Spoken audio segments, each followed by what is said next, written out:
Bismillahirrahmanirrahim. Assalamualaikum warahmatullahi wabarakatuh. Perkenalkan, nama saya Aisyah dari Prodi Manajemen Bisnis Syariah. Di sini saya akan memaparkan materi dari kelompok 1 hingga kelompok 6 yang ditugaskan oleh dosen. Pertama-tama marilah kita panjatkan puji syukur kepada Allah Subhanahu wa taala, yang dimana kita masih diberikan kesempatan dan kesehatan sehingga saya bisa memaparkan tugas makalah ini. Yang pertama itu tentang rangkuman materi pengatur akuntansi dalam perusahaan. Pengertian akuntansi. Akuntansi adalah proses mencatat, mengelompokkan, mengikhtisarkan, dan melaporkan transaksi keuangan perusahaan agar dapat digunakan dalam pengambilan keputusan ekonomi. Menurut American Accounting Association AAA, akuntansi adalah perusahaan mengidentifikasi, mengukur, dan mengkomunikasikan informasi ekonomi untuk memungkinkan pengambilan keputusan yang tepat.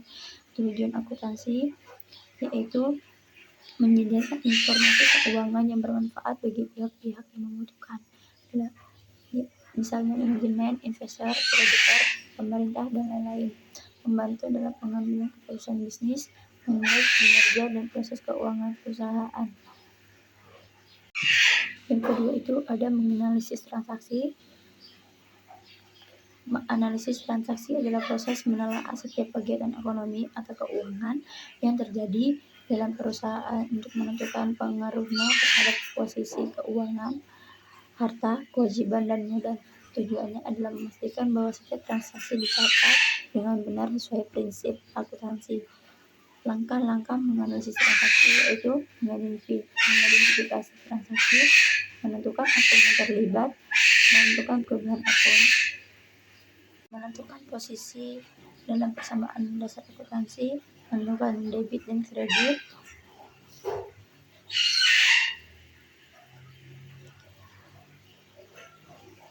tujuan analisis transaksi yaitu mengetahui dampak transaksi terhadap laporan keuangan, menjamin keakuratan pencatatan di jurnal, menjadi keseimbangan persamaan di akuntansi.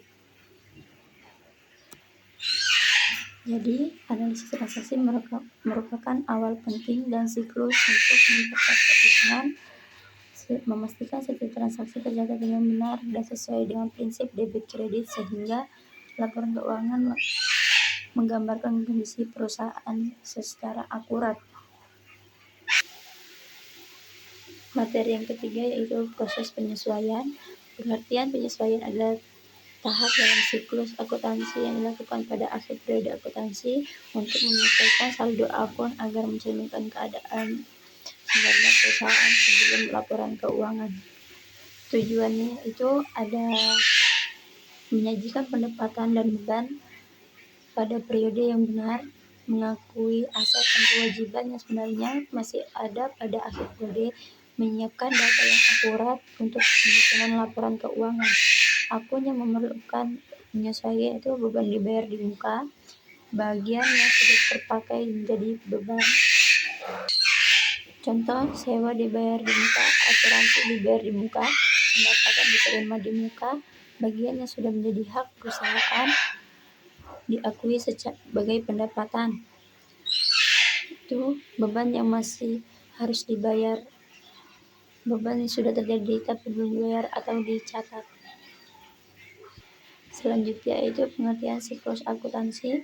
Siklus akuntansi adalah serangkaian langkah atau proses sistematis yang dilakukan oleh perusahaan untuk mencatat, mengelola, dan melaporkan transaksi keuangan selama satu periode akuntansi, yang dimana tujuan siklus akuntansi menyajikan informasi keuangan yang benar dan lengkap, memudahkan dalam pengawasan dan pengambilan keputusan, menjamin setiap transaksi tercatat dengan benar sesuai prinsip akuntansi. Selanjutnya yaitu akuntansi perusahaan dagang. Akuntansi perusahaan dagang adalah pencatatan, pengelolaan, dan pelaporan transaksi keuangan yang terjadi pada perusahaan yang kegiatannya membeli barang dan termasuk dalam menjualnya kembali tanpa mengubah bentuk barang tersebut untuk memperoleh laba. Contoh pakaian, minimarket, alat tulis, toko elektronik, dan lain-lain. akuntansi perusahaan daging dapat berfungsi untuk mencatat seluruh aktivitas jual beli barang dagang secara sistematis agar perusahaan dapat mengetahui posisi keuangan, kinerja penjualan, dan keuntungan secara akurat. Selanjutnya yaitu rangkuman materi tentang persediaan. Persediaan adalah barang yang dimiliki perusahaan untuk dijual kembali dan digunakan dalam proses produksi guna menghasilkan barang lain, yaitu bahan baku, barang dalam proses, dan barang jadi. Jenis-jenis persediaan yaitu persediaan perusahaan manufaktur yang dimana itu terdiri dari bahan utama untuk membuat produk. Barang jadi yaitu yang dimana barang yang telah selesai diproduksi dan siap dijual.